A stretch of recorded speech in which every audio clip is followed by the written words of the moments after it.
What's up, guys? ONLYUSEmeBLADE, and I got a new whip. It is a 1999 Cadillac Fleetwood Limited. Now, what a Cadillac, there it is right there. It's on the truck. I bought it from a couple in San Francisco and then had it shipped from San Francisco up to here because with the gas prices and the cost of what it would cost me to fly down from Seattle to San Francisco and then drive it back up with the gas and how much gas this bad boy is probably going to drink. It was actually cheaper just to have it shipped. So this is me receiving it, and I'm going to kind of explain to you what a 99 Fleetwood is and why this car is so special. In 98, 99, Cadillac released a special edition called the Fleetwood Limited, and what it is basically it's a DeVille with every option, and what they did is they actually stretched it by a foot. So 6 extra inches in the back seat, like you see right here, and 6 extra inches in the trunk. It's pretty much the ultimate American luxury sedan for its time. It was like $52,000 brand new, which was a lot back in '99. And there's only about 700 of them ever made, so it's a very rare car. And I've been looking for either a Fleetwood or a Fleetwood Limited for a long time, but I finally got it. I posted a pic on Twitter, and a lot of people said make a video about it, and I'm pretty much speechless. It's awesome. The back seat, I can fit comfortably in the back seat and the front seat. And I'm a big ass dude. And it has the Vogue tires on it. I'm going to show you the back seat right now. Originally, I was going to I had audio of me just talking, but there was lots of rain. And pretty much I was just kind of speechless because I was so pumped to finally get this car. This isn't me showing off. This is me kind of sharing, maybe giving you guys a little education on what a 99 Fleetwood Limited is. Very rare car, probably only about 700 made. I think I said that.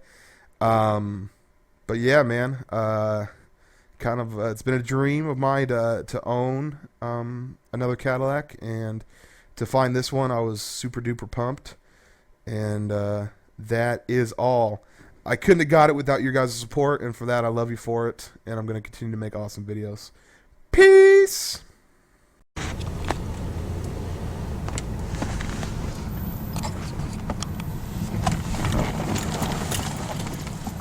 Shit. Hey, what's up? Machinima put up a new video of mine? Alright, yep.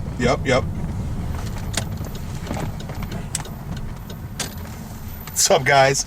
Machinima put up a new video of mine. I'm about to watch it. Let's get your part. Let's go.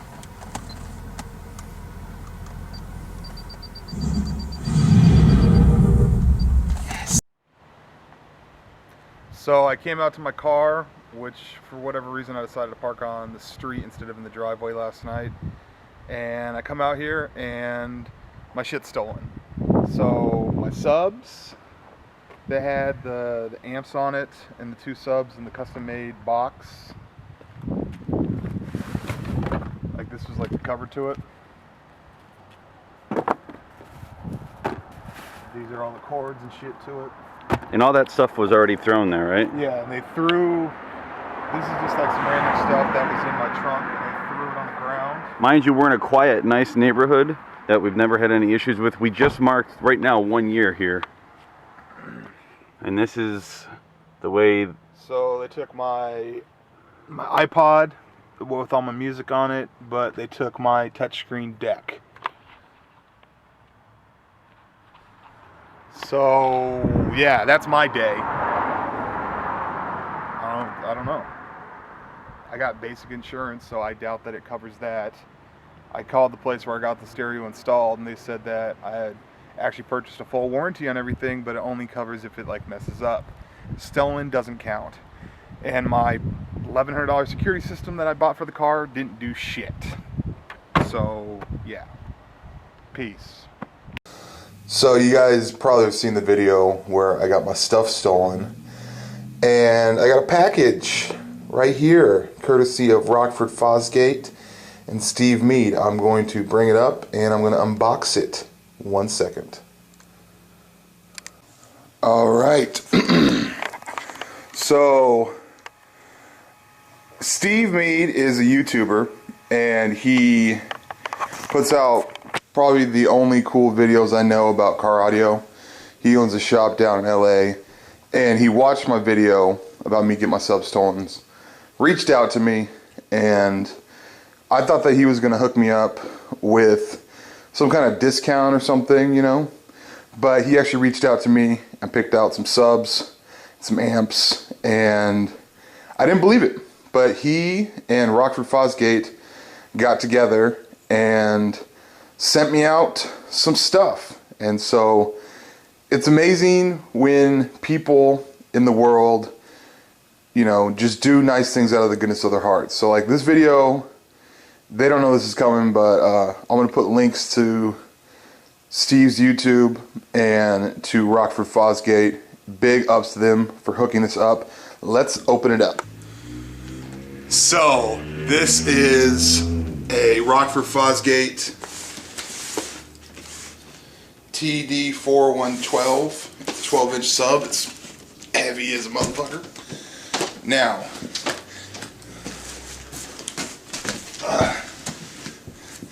I know that the other one is the same thing. So we're gonna go right here. Fuck thieves. I hope this helps. Your boy, Steve Mead. Little personalized note. A 4-channel amp from Rockford Fosgate to power my mids and highs.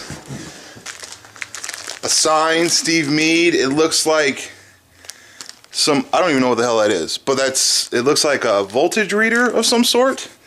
That's a little extra. Is a power Rockford Fosgate 1500-1. So I got the subs. I got 2 subs. The 1500 watt amp and the 4-channel amp for my mids and highs. So that's fucking amazing. Steve, you're a fucking awesome dude. This isn't a paid promotion. They don't even know I'm doing this. I just think it's super cool that someone's out there is like, you know what? It sucks not having bass in your ride. And it sucks to get your shit stolen. And Steve and Rockford Fosgate teamed up, and, you know, they don't know me. They just, you know, Steve just watches some videos of mine. I watch videos of his, and just see, they just send it out. And I think that's fucking cool. So I have to get a box built for this, but the wires are already ran in the car, so I should be, you know, doing it better than I did before. I just think that's really fucking cool, man. Like, there's a lot of, like, shitty people in this world, a lot of shitty things that kind of happen, and when, you know, I felt pretty crappy when I walked outside and my stuff was stolen out of my car. And I'm going to answer a couple questions, and I'm going to take a cruise, going to go through my garage and kind of show you some of the cars, a little bit updated from my last garage update video thing-thong. And I'm just going to go cruise. And a lot of you may be going, Blade, why, you're 30 years old, man, why do you care about big bass and subs and amps and mids and tweets in your car? And the thing is that when I get into my car and I drive, whether it be just down the street to get a coffee or I go on like a long trip just to kind of clear my head, I really like that car right there, damn. It's all about, it's more of a selfish act. It's not about me, and sometimes people get the wrong impression about people that have bass in the ride. And it's not, I don't do it to say, hey, look at me, I got big ass subwoofers that are shaking your, you know, that are shaking your insides. That's not what I get it for. My car's actually completely dynamated. It's completely sound deadened on the inside. So like when you drive, it's just this nice experience. And the mids and the tweets are just as important as the low end as the bass, if that kind of makes sense. So like when I have subwoofers in my car and they're beaten and it's loud and like it emerges me, it's not so that when I drive and I drive by people, it's not so, hey, look at that dude. You know what I mean? I couldn't care less about what other people think of me when I'm in that mode, if that kind of makes sense. And I think that there are some people in the car audio world that want to have their shit the loudest possible ever, and when they drive by, it's just like a big thing, like, hey, look at me. And I know that sounds a little weird to like customize your car in order for it to be appealing to people on the outside, but I'm more focused on the inside, and I'm more focused on, getting in a car represents, in driving, represents freedom. Like, when I was 16 and I got my first car, it was more so the fact that if I wanted to, I can get in it and drive and go wherever I wanted, There's nothing stopping me except for maybe gas prices, stopping me from getting in my car and driving for several hours. And anytime there's like a road trip or anything, I'm quick to take it. And especially in my car, like, here's the thing. So like, Keem makes fun of my car a lot. He just thinks that it's like some old 90s gangster car. And it might be, it might be. But the thing is like, when we took a road trip down to Tennessee, and there was a point when he was just really comfortable in the car. He's just like, okay, I get it. It understands. My first experience with Cadillacs, like everyone's like, why are you so into Cadillacs, this and that? My first experience with Cadillacs is I was at a house party when I was about 17. I was at a house party. I didn't drink. I smoked weed, but I wasn't a drinker at that point in my life. Like, I just didn't. It just wasn't a thing. I remember drinking a lot of beers and just feeling sluggish or whatever. And, I remember drinking a bunch of booze one time. I was like, okay, that was kind of fun. But, like, for the most part, I wasn't really into the whole drinking scene. I was more, more into smoking weed and stuff like that. So I was at this house party, and this girl, she was a black girl. She was really drunk, and they were like, whoa, we have to get her home, and she can't drive.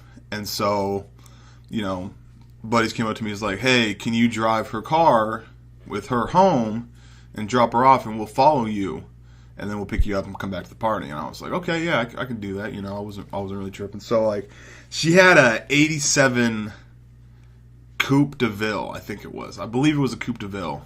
I remember, or it was like a Fleetwood Coupe. I know it was a Cadillac Coupe. And I remember getting in there and setting everything up as far as like my mirrors, and I just sunk into that leather, and then like as we drove, it felt like I was floating. And from that moment on, I was like, yeah, I'm going to be driving Cadillacs from here on out. And I remember my first Cadillac it was really weird because I found out that I always ended up buying 12-year-old Cadillac sedan DeVilles. My first Cadillac was a 1990 sedan DeVille, white with the blue interior. And the next one I got was a 96 Cadillac DeVille, sedan DeVille, white with the blue top. And that was, in a lot of ways, my favorite one.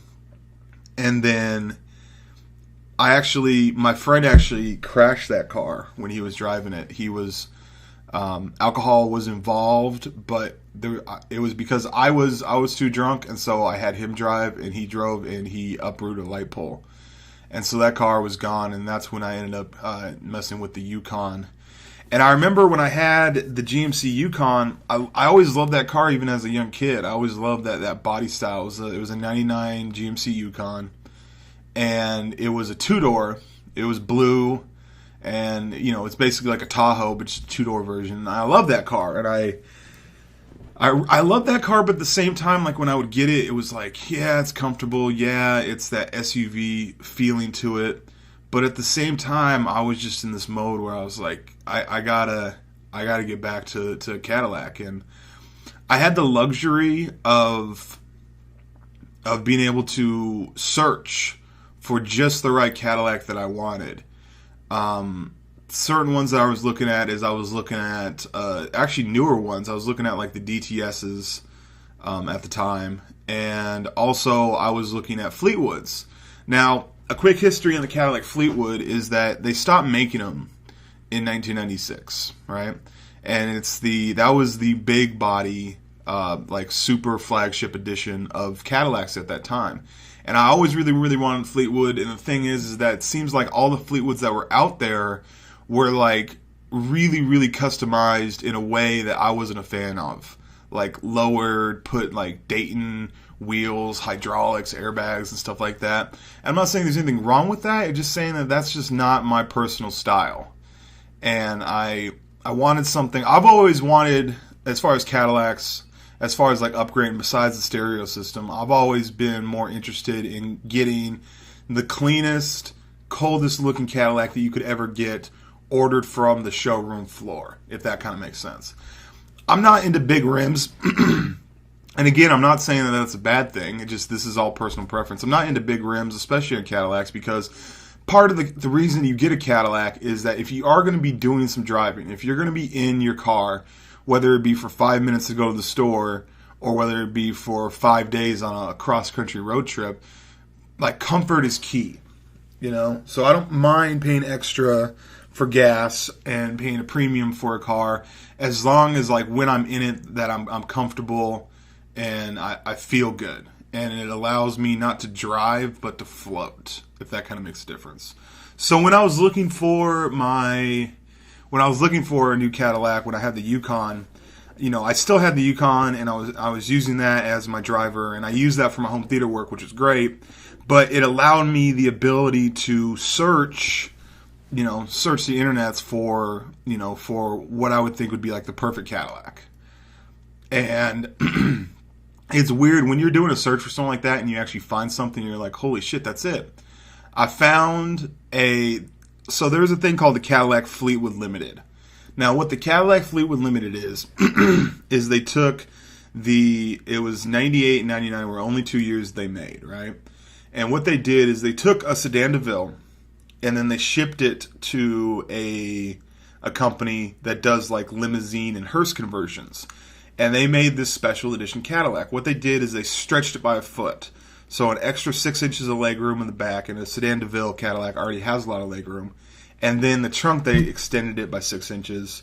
And they had all these different options on it that, like, these little touches that set it apart from everything else. So, like, technically speaking, like, when you insure the car, you're insuring a Cadillac DeVille. It's a DeVille, it's the same engine, all that kind of stuff. But, you know, the side skirts and what it actually is called, it's called a Fleetwood Limited. It was super rare. Don't quote me on this, but I believe that there was only a total of 1,000 made, 500 for each year. And the thing is that the majority of people that got them were Cadillac dealership owners. Like, they scooped them up as soon as they got in there. Well, there was an old lady, and she was down in California, and she was selling the car. And it wasn't in like super perfect shape, but it was good, low miles. And at the time, I was making good YouTube money, and I called her, transferred money to her bank, and paid about $600 to have it shipped from California to Seattle. And I actually made a video on my channel, and I got that car. So it seems like a lot of people, they don't people look at cars different ways. You know what I mean? I'm not a speed demon. I'm not into like going super duper fast or like some rally car, some drift car. My thing is like when I'm going to be in my car, I want to just be comfortable and I want to float. And during the time when my subs and my amps got taken, it wasn't just the subs. It was also the amps for all the mid-range stuff in the cabin of the car. When that got taken, man, and like when I got into my car, it just wasn't the same. It just wasn't the same. It felt empty. You know what I mean? Like I couldn't just, have my iPod in there with a good album, crank that up and just cruise. I'm not talking about listening to Metallica or Rage Against the Machine or Tool, but like I'm not talking about that. I'm talking about just like that sound when rich sound fills the cabin of your car and you're driving and you're clearing your mind and you're not thinking about what you're going to do when you get to your destination and you're not thinking about the place you left. You're in a more zenful, relaxed, chill state. And it's funny though, because like a lot of times with everything in life, you build yourself up to those kind of moments. You know, you build yourself up to, you set all these different things in place, and all it is just for, it's the build up so that, you know, when that certain moment arises, you just feel good, and that's why you do it. Like, that's what it is. It's all about build up of moments. Imagine if you do a race, right? Like, imagine you do like a race. One of the bombest feelings of a race is crossing that finish line. Or while you're doing that running, you get that runner's high or whatever. Now, so much stuff went into making that happen, right? But it's just the build-up. Let's say you get in a relationship, right?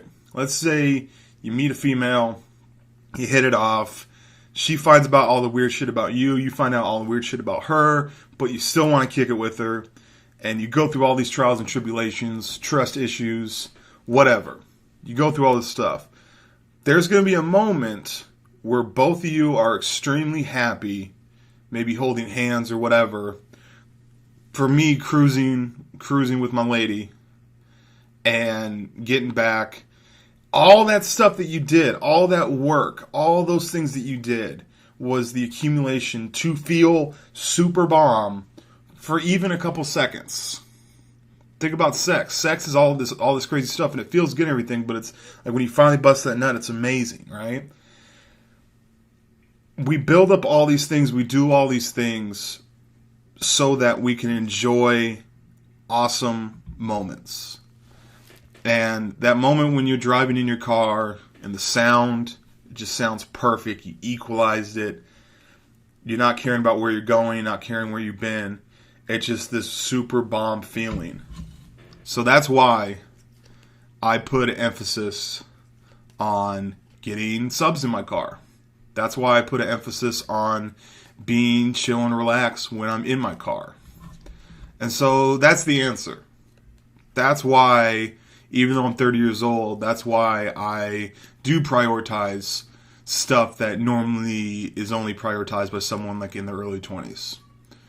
Just for the accumulation of all those things put together, just to feel bomb, even if it's only for a couple seconds. And I think that's what life is in a way. So I just took a cruise around the whole state, and just kind of wanted to share with you. Big ups to Steve Mean and Rockford Fosgate for hooking it up, man. Them doing that honestly reminds me that humans can be awesome, can be selfless, and just wanted to say I love you guys, and peace, and butt grease. That car right there, that little weird looking car in the back, don't worry about it. and don't worry about my money. Like, don't worry about my money in GTA. Now, I am going to let you go back to your regular life, your regular business of things. I'm ONLYUSEmeBLADE. I'm going to go on a Merc mission. Peace and butt grease.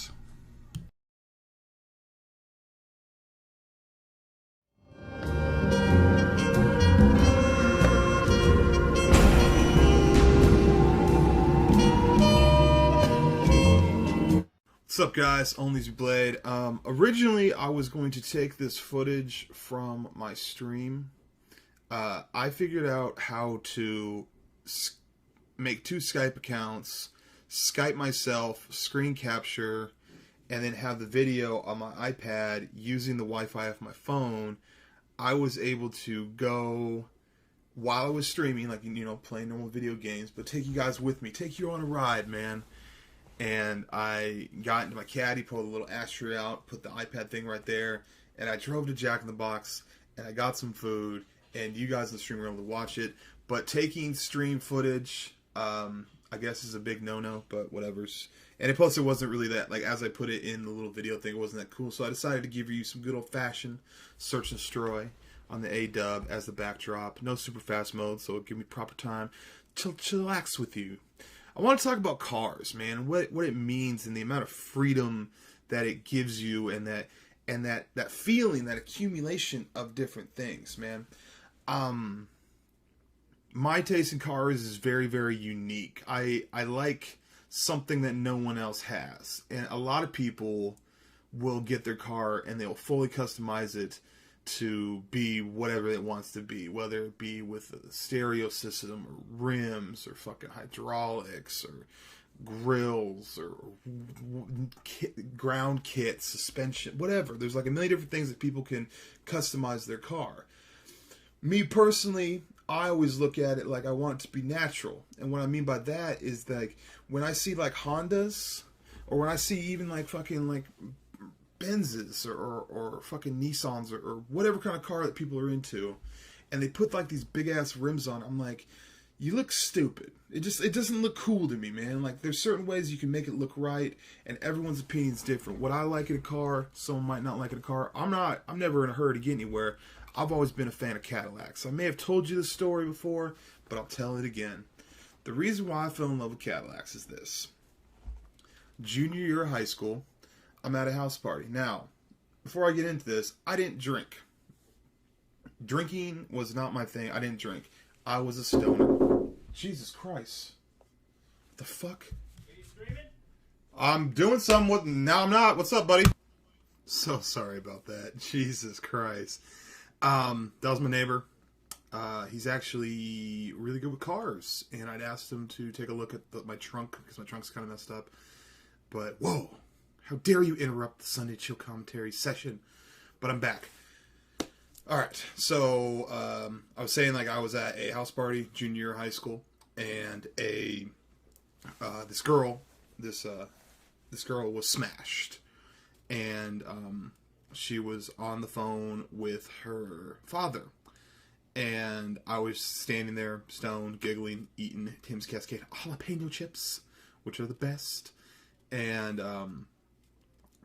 I could hear her dad was yelling so loud on the phone. I could hear him, even though it wasn't on speakerphone. And you can hear he's like, "Well, put me on the phone with someone sober there." And so she looks at me and she's like, "Rizzo, you don't drink. Here, talk to my dad." So I'm like, okay. So talking to him, and he's like, "Listen, my daughter's drunk. She took my car. My car's my second baby behind my actual baby. So, what you're going to need to do is you are going to need to drive her here to my house, deliver my baby safely, give you $20, get a cab, do whatever you need to do to get back to where you need to be at." And I'm like, I don't really think. He's like, "Well, have you been drinking?" I'm like, "I haven't had a sip," but I was like really stoned, you know. And he was just like, "Yep, just get my baby here. She'll give you the address. She'll give you directions. Just get her home safe." And I'm like, why am I responsible for this? Why is this my responsibility? But I did it. Partly because I kind of wanted to bang that girl, so I thought that I'd be in good graces with her dad. So, I don't know. Like, her dad's going to write a permission slip for me to bang her. It doesn't matter. So, go out there, and it is... I think it was an 84 Fleetwood. It was an old school, big ass caddy. And oh my god, those seats are so goddamn comfortable. I put the thing in drive and I was floating. And from that moment on, I was like, I'm on Cadillacs, man. I remember when I was younger, I remember when I was like 16 looking at cars, I was thinking about getting a GMC Typhoon, but I had a tough time finding one. Everyone was into BMWs at my school, so I always thought it'd be really cool to have a BMW, like an M5, which is obviously super expensive and I can't get. And I was always looking at these different kind of cars, man, but once I sat in that Cadillac, man, I was like, nope, I'm driving Cadillacs for the rest of my life. And I made that decision at like 17 years old. I made that decision, and I was like, because I look at it like this. If you're going to drive, okay, driving a big American luxury vehicle is such a good experience. I don't need to Tokyo drift around corners, okay? I don't need that need for speed shit. I get it. Some people really like the adrenaline. Sometimes when I'm in people's cars, like, this fucking goes, driving around. My stepdad was always into Porsches, you know what I mean? So I get the need for speed thing, man, but it's just not for me. So after after that, I just made a conscious decision. I'm just like, I'm gonna get Cadillacs. I prefer Cadillacs. I enjoy Cadillacs, and if you've ever had the chance to drive, a lot of times when people have the opportunity to drive it, it's like their grandpa's car or something like that, because it does have the stigma of being something that only old people drive. And the thing is, like, I'm not talking about the newer Cadillacs. I'm not like the new Cadillacs to me are not what the Cadillacs that I love. I love the big body sedans. You know what I mean? And they took this weird approach where they're like, okay, well, if you want a big body sedan, you buy Escalade. I'm like, no, I don't want an SUV, man. I want a big ass car. I want like a limousine. Kick your feet back, feel like you're floating, feel like you're sitting on a couch, man. I'll tell a quick story. I was actually fast forwarding several years later, and I'm in Seattle, and I'm driving my friends so they can drink, and I'm designated driver. And this one uppity girl, she was so fucking prissy. And she was like, when I pulled up to get them all in, because we had to go back to the east side, she's like, I'm not getting in that. And I'm like, what are you talking about? It's a fucking Cadillac. It's kind of like that movie Scarface when, what's her name, Elvira's like, I'm not getting in that car. That's horrible. It's like, no, it's a fucking Cadillac, you know? Well, she got in. She was a little drunk. Got into the seats. Felt so comfortable on that leather in the back seat. Because the back seat's even nicer because it's more plush and it doesn't get sit on as much. So it's just so comfortable. She got in there. She got relaxed. And she farted. But getting my car back from New York, like I said before, this is the first time I've not had a vehicle in a very, very long time. Since I was 16, I've always had a vehicle. I've always owned a vehicle. And, I mean, there's been, like, little stints. Like, my buddy totaled one of my Cadillacs, and I was without a car for, like, a couple weeks. And then I ended up getting the Yukon. But for the most part, I've always had a vehicle. And I love the whole ability to be like, you know, I called up my buddy Scott Martin. I was like, dude, like, Scott's in Portland, I'm in Seattle. I'm like, dude, I could totally just drive there right now. And I love that feeling of that feeling that you can have of just total freedom. Be like, you know what? I've earned it. I have it. I own my car. Everything's good on it. I can pull it out. I can drive anywhere I want, you know? And it also there was a huge long process I'm not going to get into of getting my car back from New York. I had to literally leave my car in New York and getting it back and then get it insured and getting it registered, taking it to the oil change place so they can change all the fluids because it's been sitting out in the Buffalo snow for so long. The car's not perfect, but there's this part that's so awesome, and I'm gonna showcase it right here. And what it is, it's when I'm driving, whenever I go in front of businesses, there's mirrors, right? Not mirrors, it's just glass, but it gives the mirror effect, right? And I look at it, and it's like Tupac, picture me rolling. I look out my window, and I see what other people see. You use mirrors before you leave the house, or most people use mirrors before you see a house, not in a vain way, but so you can understand how you feel, or how you look. How are other people going to look at you? And I know a lot of people think that's a vain thing, but no, you want to make sure your hair's good. You don't want boogers. You want to make sure your clothes are clean. You know, no jizz marks, no nothing. And you know, you want to be presentable. Sometimes you leave the house. You're like, I'm just going to the store real quick, and I'm in fucking basketball shorts and this and that or whatever. But for the most part, you know, you look in the mirror. So what I realized from me purchasing the car, you have to think that my 99 Fleetwood, which I'll give a link to when I actually got that car, I got that from YouTube. What I mean by that is that money that I got when I purchased that car was strictly from monies that I made from YouTube for one of my first checks. And then I had put a sound system, and I put a lot of money into it, not mechanically, but I put a lot of money into that car to make it my baby. And then when I look at it, I'm like, that's mine, man. That's mine. No one else has this. This is mine. And paying for shipping to have it shipped from New York to Washington was not cheap. And, you know, having it parked at my mom's for a little bit because I went down to California for COD champs, and then getting getting it going and finally having it back home, having it with me, I realized that there's no amount of money or time that I spent would be too much for the mere fact of me seeing me rolling in my car and the mere what do I want to call it, the ability to drive it whenever the fuck I want, you know. How dope is that? How dope is that freedom that I have where I'm like, you know what?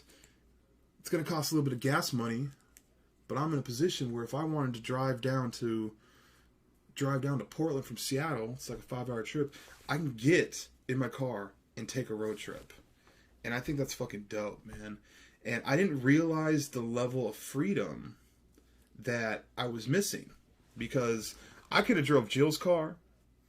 Here's the thing, you guys don't know. I'm gonna do a house tour eventually, but I live with a lady. Her name's Jill, and she has her own vehicle. So she had her own vehicle. So if we need to go to the store, if there's ever a time where I need to go somewhere, it wasn't a problem. I can be like, "Hey, Jill, I need to borrow the car." Sure.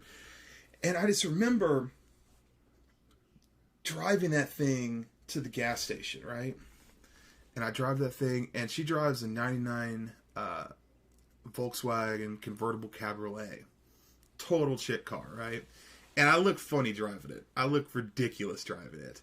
And I remember that as I pulled up, there was a pretty hot female that saw me and kind of giggled.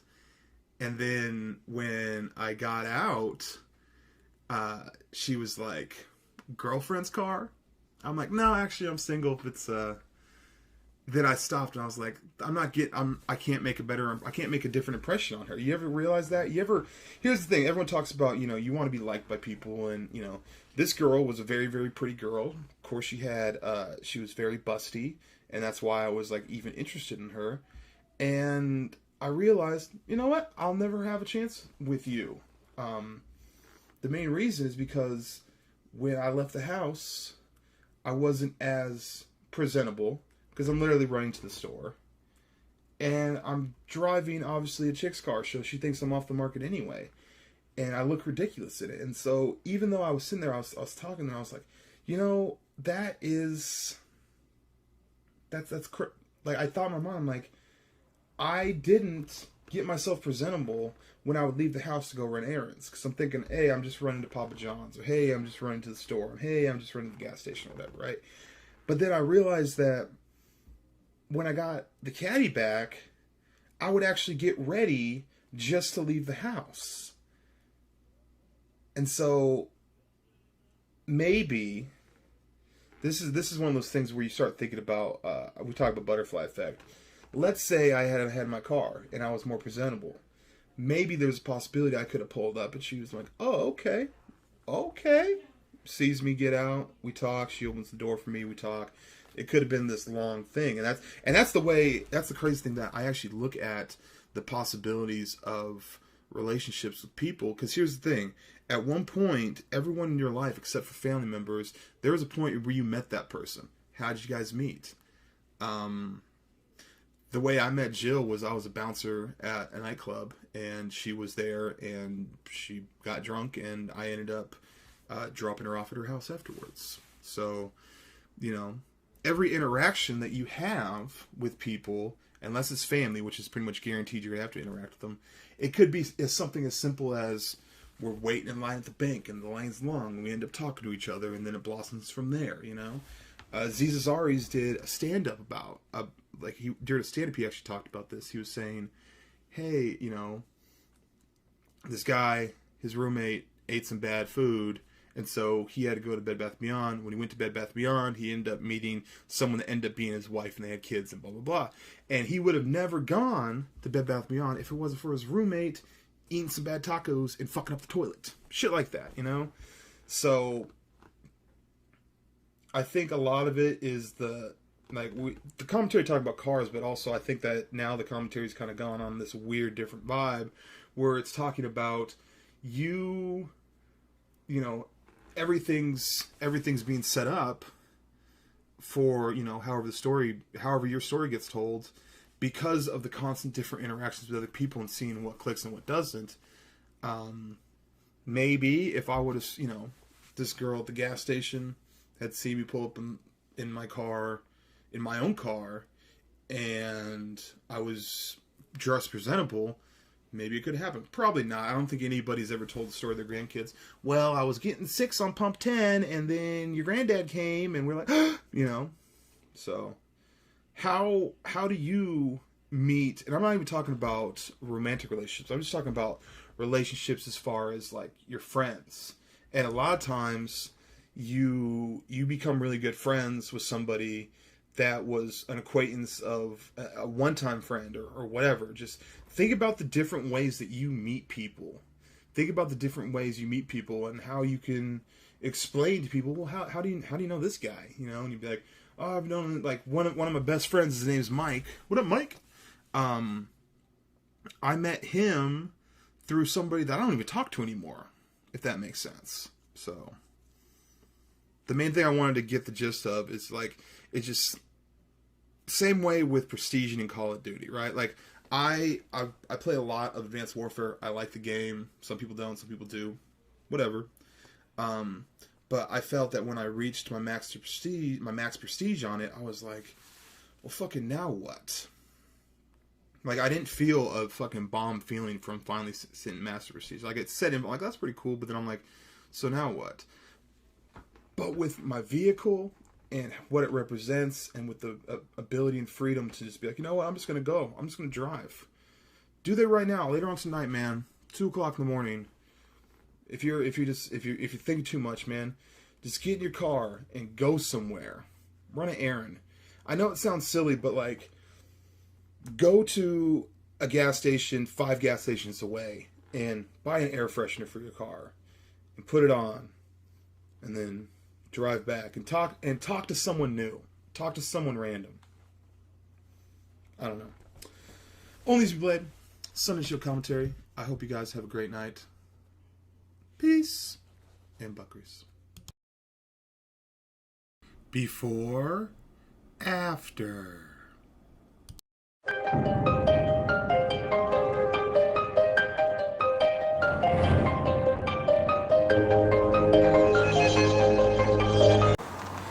All right, so the Cadillac is dirty. Cadillac is super dirty. As you can see, the Vogues are not clean.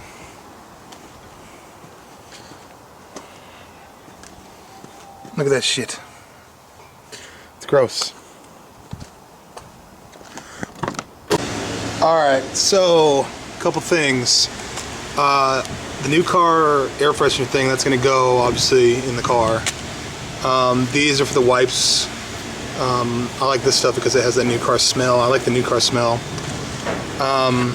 This right here, this Black Magic Bleach White, it goes for the white walls. Like right now, the white walls are super fucking dirty. Drove all the way to Cali, so the white walls are super fucking dirty. This right here, this Black Magic stuff, this is actually for the chrome. I'm going to use this on the grill and the wheels. This is for the black meat on the tires. The Shout, I use that sometimes, but it's not really that good. So yeah.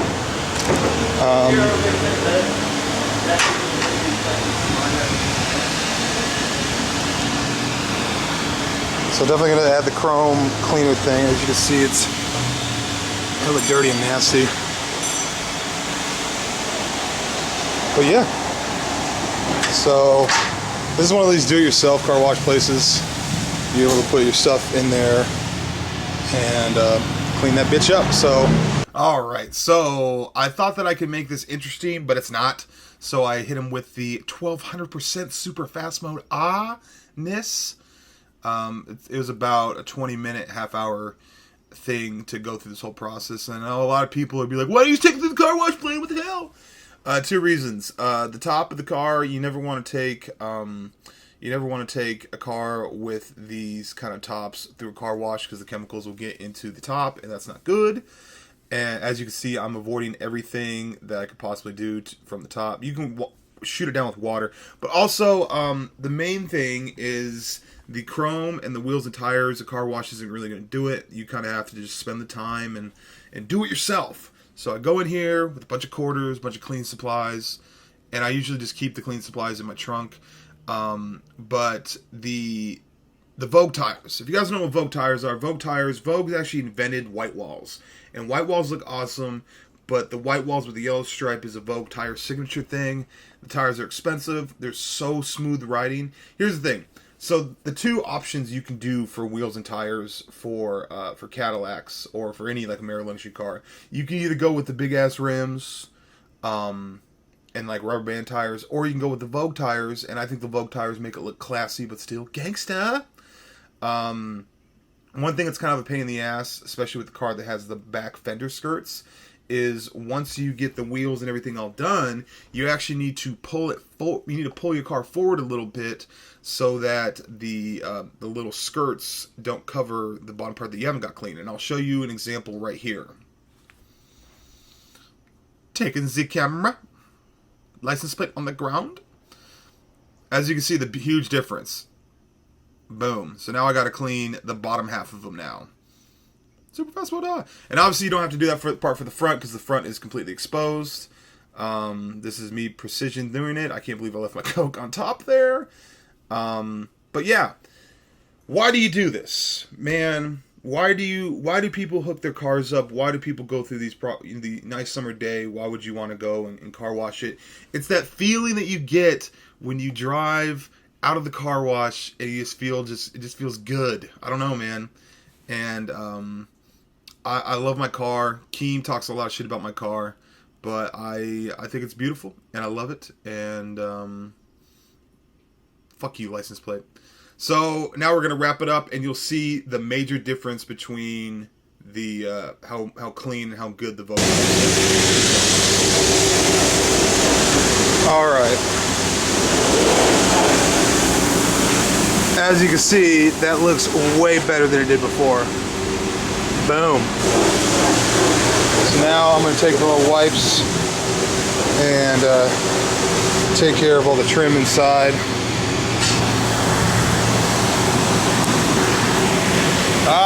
Beautiful sunny day. I got to figure out what's going on with my license plate. My license plate flew off. So I hate you, Keem. My car's nicer than yours will ever be. Deuces. Alright, so this is my baby. You guys have probably seen it. I have a link to the video. The Vogue, son. I have a link to the video. This is the Caddy. And I kind of want to show you what I have done to it so far, kind of give you a quick overview. So one of the first things I did was get the Cadillac floor mats.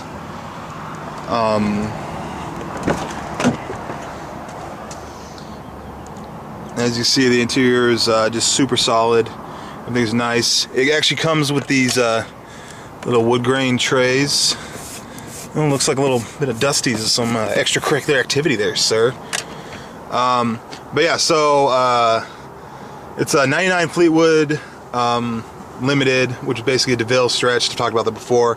One of the first things I did to it was get the floor mats. And then I had the system installed. That's a Pioneer deck. And then I'll show you what I have. Boom.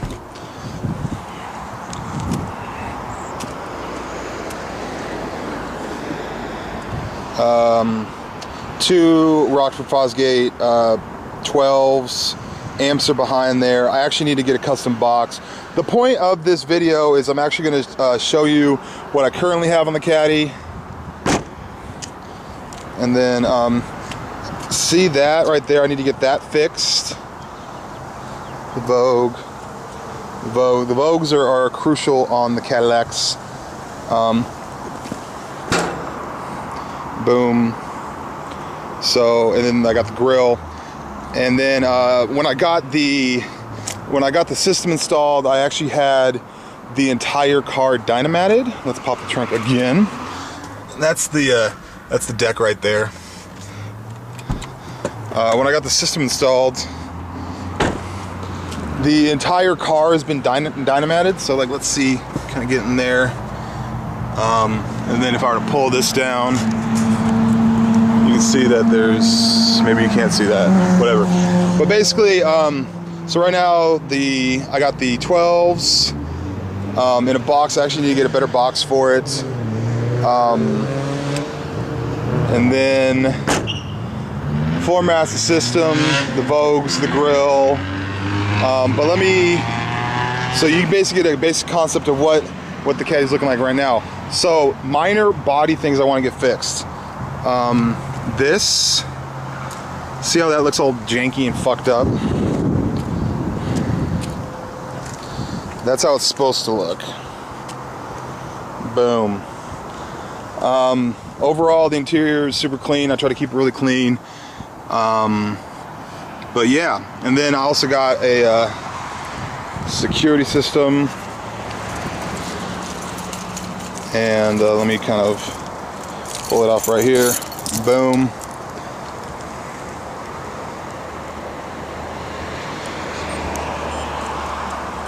I lost the back to this.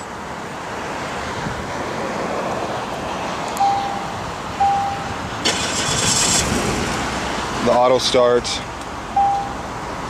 But yeah, so that's the Caddy. I have a bunch of plans for it. Also, so that's the hood ornament that I actually had put on. It's actually really, really nice. But see these holes right here? I want to get those filled in, and then these holes filled in. And then I also have this little issue. See how I can like stick my finger in there? That's the teeth head. Ow, that fucking hurt. Yeah. And so also when I was in Buffalo, my Vogue tire popped because the potholes suck in Buffalo. But yeah, so that's my baby. Plans for the car. I already ordered the Vogue, so replacing that front tire. I'm going to, and I also ordered center caps. So the center caps are going to get on. I want to get more wood paneling for inside the car. I want to get the sub box built for it. Also, the last thing that I really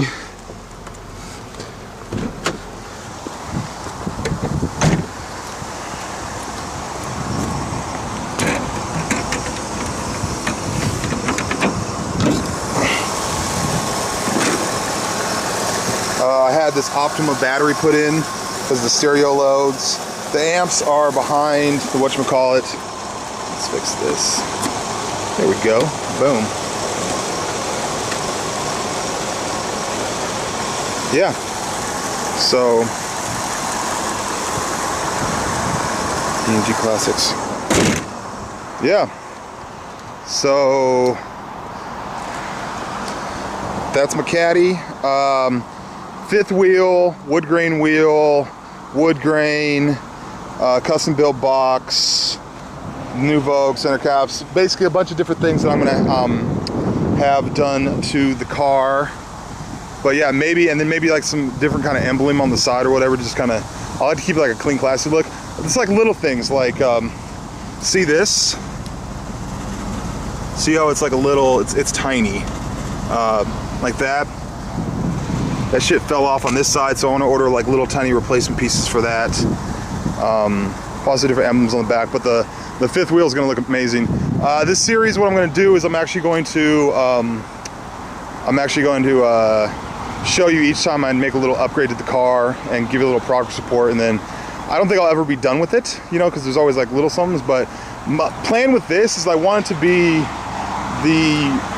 the coolest looking Cadillac that you've ever seen stock, if that makes sense. Like something that you could actually see coming from a dealership. So hope you guys enjoyed. This is part one. This is basically what I'm working with right now, and as I put things together, have things put in, I will let you know. All right, peace and buck grease.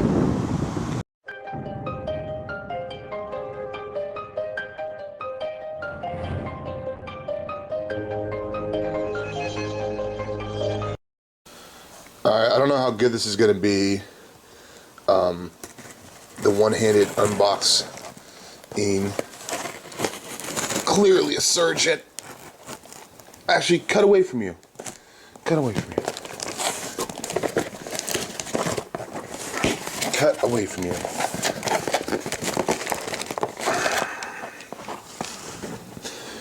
We really need 3 hands. Humans would be better if we had 3 hands, right? Do you have the tools to do your job? The failness. Let's use brute strength. Brute strength.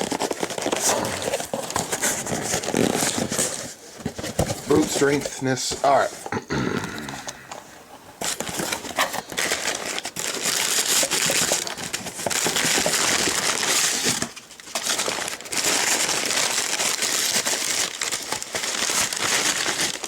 Look at that. Yeah, buddy. Look at that. Oh, and there's more. What? A second one. Does that mean that we can maybe, I don't know. What? A 4th one? Is there a 4th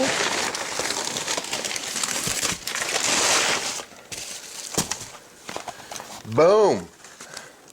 Most retarded unboxing video of all time. Look at those buttes. Those are going on the Caddy. Should I take the bubble wrap off or nah? Alright guys, so I will show you them on the Caddy. I hope it takes a while for that Vogue. Oh, look at the Caddy right there. It's going to be so beautiful. But yeah, there we go. Let's put these bitches on there. Alright, so got the center caps on. Let me zoom in on them bitches. Still clear. Whoa, too much.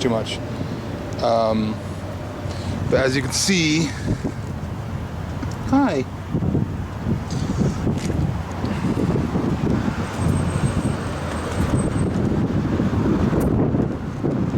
Boom.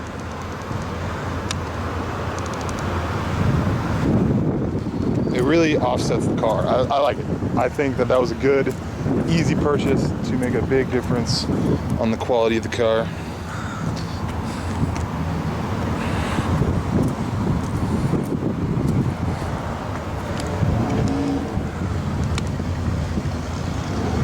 But yeah.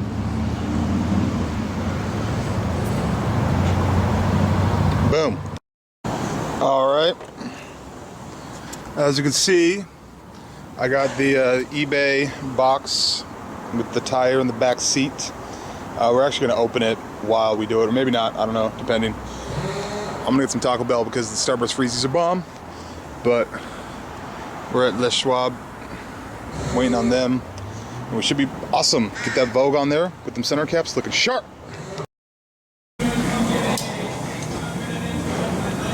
Yeah, I'm just doing this just in case, you know, something's wrong with it, you know. Yeah, so you got visual proof. Yeah. There you go. The Vogue, peoples. Awesome. All right, you just gonna put on. You want to say hi or no? I'm good. Okay. I'll edit that out.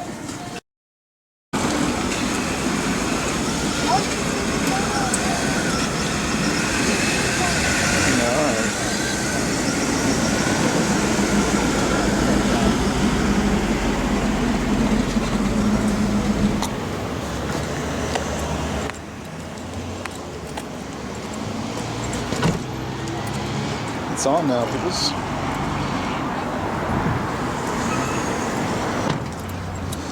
Boom. Boom. Alright.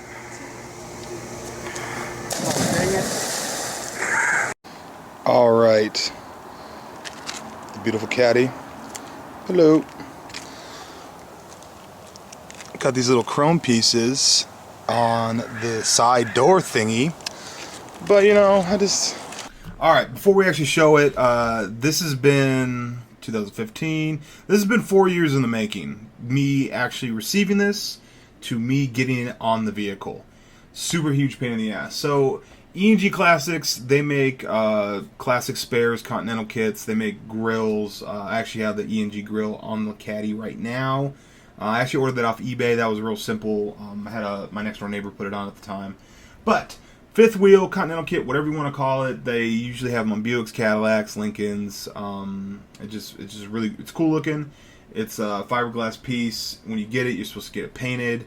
But basically, when I ordered it, I had to order it from this company out of Michigan, and the jerk off that I ended up talking to, who I really, if I ever see him, I'm gonna hit him right in his cocksucker. He sent me the standard classic spare, but I wanted the OEM style classic spare. So after back and forth about this, I'm saying, listen, I got to return this. He's like, no returns. It's a custom piece, and I'm like, it's not a custom piece, dude. You just sent me the wrong one. He's like, no, sorry, no returns, you're shit out of luck. And I'm like, no, that's not how it works, dude. If you don't make this right, I will make a review video on your shitty company.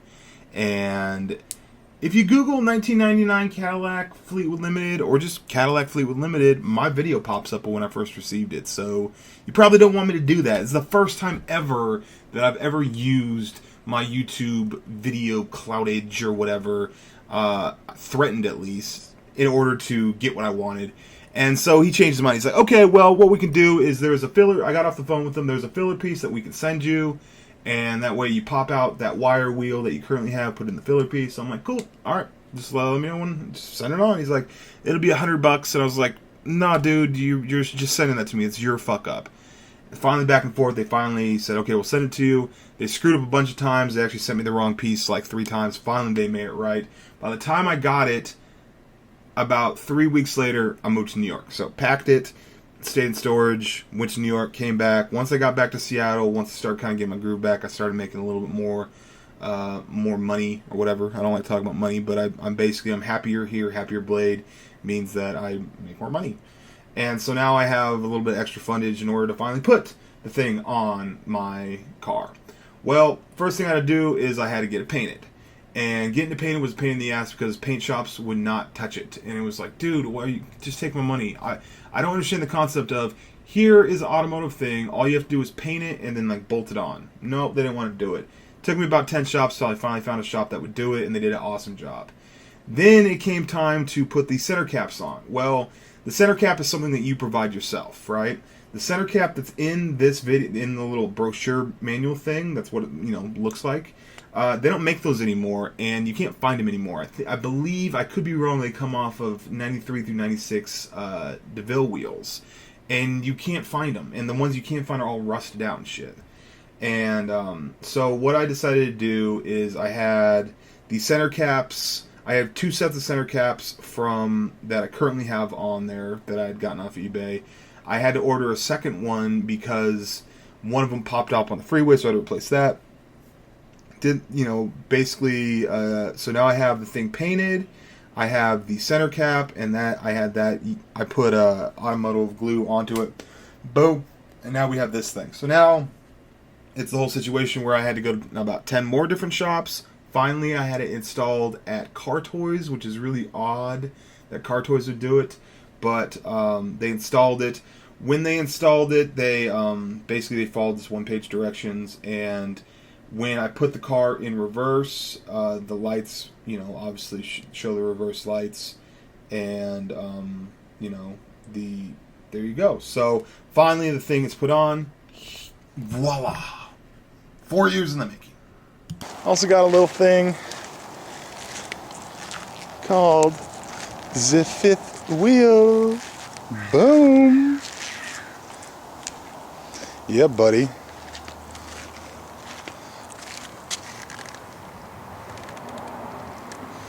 Chromey pieces.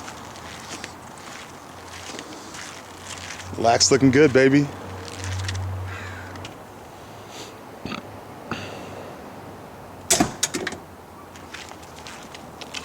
So, trunk opens, boom, and then this folds back, and then when you close it, just there you go. That's it. It's a sad day.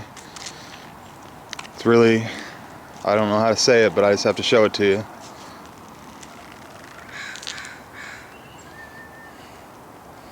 And I don't need to block out my thing anymore. If you guys want to find me, you can find me.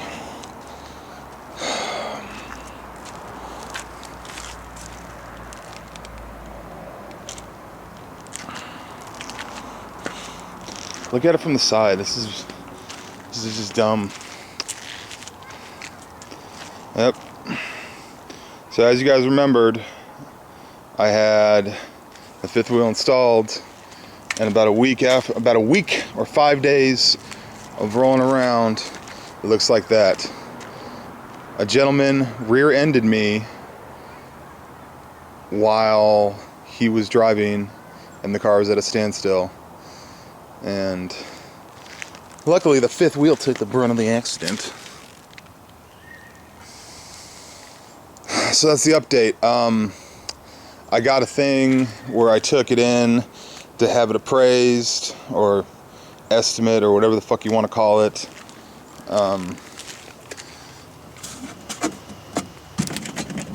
It's all fucked. That's blasted.